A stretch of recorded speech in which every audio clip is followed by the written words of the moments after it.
সারা বাংলাদেশের ক্যাম্পাস গুলোতে একটি বিভ্রান্তকর পরিবেশ তৈরি করেছিল।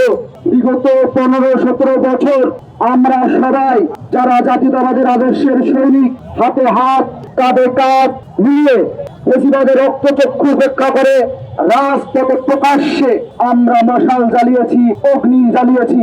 আমরা তখন সাধারণ শিক্ষার্থী সহ সারা বাংলাদেশের মুক্তিকামী জনতার মুখে হাসি ফোটানোর সংগ্রামে লিপ্ত ছিলাম। বাংলাদেশের মানুষ যাতে প্রকৃত অর্থেই স্বাধীনভাবে কথা বলতে পারে, স্বাধীনভাবে চলতে পারে এবং মুক্তভাবে মুক্তচেতাভাবে তার যে আচার আচরণ চাল চলন তার প্রকাশ করতে পারে, আমরা সেই সংগ্রামে লিপ্ত ছিলাম প্রকাশ্যে। 5 আগস্ট পরবর্তী সময়ে একটি বিশেষ সময় এসেছিল।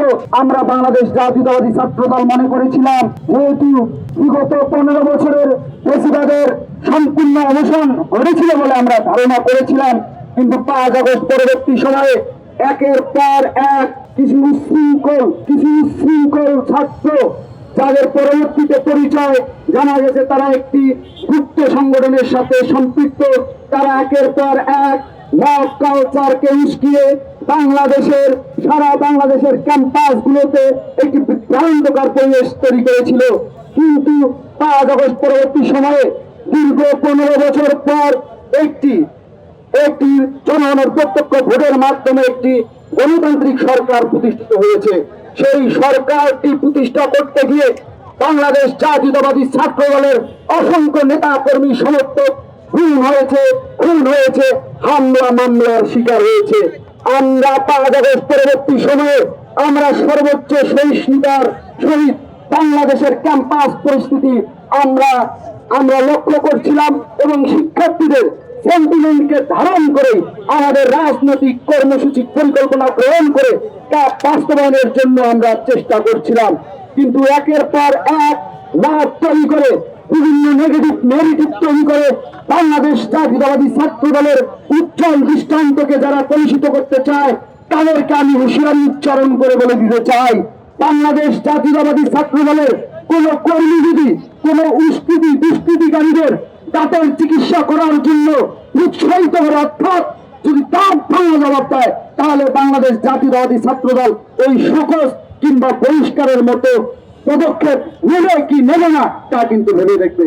উপস্থিত সহযোগিতা বন্ধুগণ, আপনারা দেখেছেন 5 আগস্ট পরবর্তী সময়ে আমাদের ঢাকা বিশ্ববিদ্যালয়ের ঐতিহ্যবাহী রহমান হলে একটি মিনি পার্টিকে কেন্দ্র করে কিভাবে মত তৈরি করা হয়েছিল। সেই মিনি পার্টিকে কলোনির সাথে তুলনা করে শিক্ষার্থীদের মধ্যে বিভ্রান্তিকর তথ্য প্রচার করা হয়েছিল। প্রিয় সহযোদ্ধা বন্ধুগণ, গত পরশুদিন যে ক্যাম্পাসটি, যে ইনস্টিটিউটটি বাংলাদেশের সর্বোচ্চ বিদ্যাপীঠ ঢাকা বিশ্ববিদ্যালয় থেকে অনেকটা দূরে অবস্থিত লেবার ইনস্টিটিউট, সেই লেবার ইনস্টিটিউটের শিক্ষার্থীদের বিভ্রান্ত করে এই জামাত শিবির রাজাকার আইনগরের প্রচাররা কিভাবে বিভ্রান্ত করার চেষ্টা করেছিল। আমি ধন্যবাদ এবং কৃতজ্ঞতা প্রকাশ করছি শহীদ সার্জেন্ট জহিরুল হক ছাত্র দলের নেতা কর্মী এবং সমর্থকদের তাদের দায়িত্বশীল আচরণের জন্য। উপস্থিত সহযোদ্ধা বন্ধুগণ, এরা এত নেগেটিভ ছড়ায় এবং শিক্ষার্থীদের মধ্যে বিভ্রান্তিকর পরিস্থিতি তৈরি করে। আপনারা দেখবেন কালের কণ্ঠে একটি অনুসন্ধানী রিপোর্ট এসেছে। সেই কালের কণ্ঠে একটি রিপোর্টটি এসেছে জগন্নাথ বিশ্ববিদ্যালয়ের ছাত্র শিবিরের একজন কর্মী, তার কি পদ আছে আমরা জানি না, কেননা তারা গুপ্ত।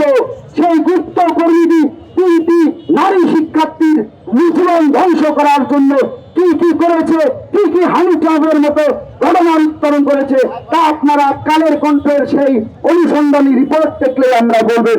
সিরিটি এখানে নারী শিক্ষার্থী গঠিত ব্যাপার, তাই আমি এ বিষয়ে আর বলতে চাচ্ছি না। আমি শুধু আপনাদের এটুকুই বলতে চাই, ইসলামী ছাত্র শিবির রাজাকার আল বদর আল শামসের দোসররা তারা সব সময় যে কোনো বিষয়ে নেগেটিভ তৈরি করে বাংলাদেশের ক্যাম্পাস পরিস্থিতিকে উচ্ছৃঙ্খল করতে চায়, অস্থিতিশীল করতে চায়।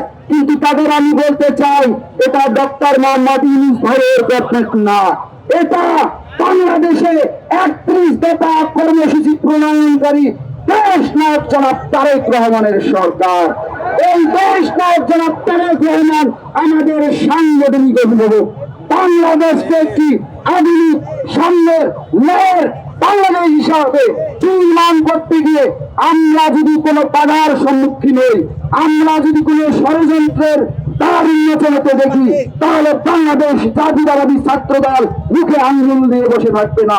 জামাত শিবির রাজাকারদের একটি কথা বলতে চাই, চোরের মতো গলা খেয়ে বড় বড় গলায় নিজেদেরকে ভিকটিম ভিকটিম বলে মানুষকে বোঝাবেন, সচেতন শিক্ষার্থীরা তা নির্বুঝে সহ্য করবে। আপনার সেই বানানো বয়ান সত্য বলে বিবেচিত করতে এটা যদি আপনারা মনে করেন, তাহলে আপনারা প্রকার স্বর্গে বাস করছেন। আমি বাংলাদেশ জাতীয়তাবাদী ছাত্রদল ঢাকা বিশ্ববিদ্যালয়ের সভাপতি একটি কথা উচ্চারণ করে দিতে চাই। এখানে উপস্থিত মিডিয়ার, ইলেকট্রিক এবং প্রিন্ট মিডিয়ার ভাই এবং বোনেরা আছেন। আপনারা যদি ঢাকা বিশ্ববিদ্যালয়ের কোন হলে ঢাকা বিশ্ববিদ্যালয় ছাত্র দলের কোন নেতা কর্মী এবং সমর্থকদের দ্বারা গেস্টরুম গণরুমের কালচারের মতো এই কালচার, এই নির্দিষ্ট কালচারে কোন সম্পৃক্ততা পেয়ে থাকেন, তাহলে আমাদের জানাবেন। সে ছাত্রদল করা তো দূরের কথা, আমি বলে দিচ্ছি আমি তার বিরুদ্ধে বাঁধিয়ে মামলা করব। প্রিয় সহযোদ্ধা বন্ধুগণ, আমরা আবারও কথা বলতে চাই, অনেক চুপ থেকেছি, অনেক সহিষ্ণু আচরণ করেছি।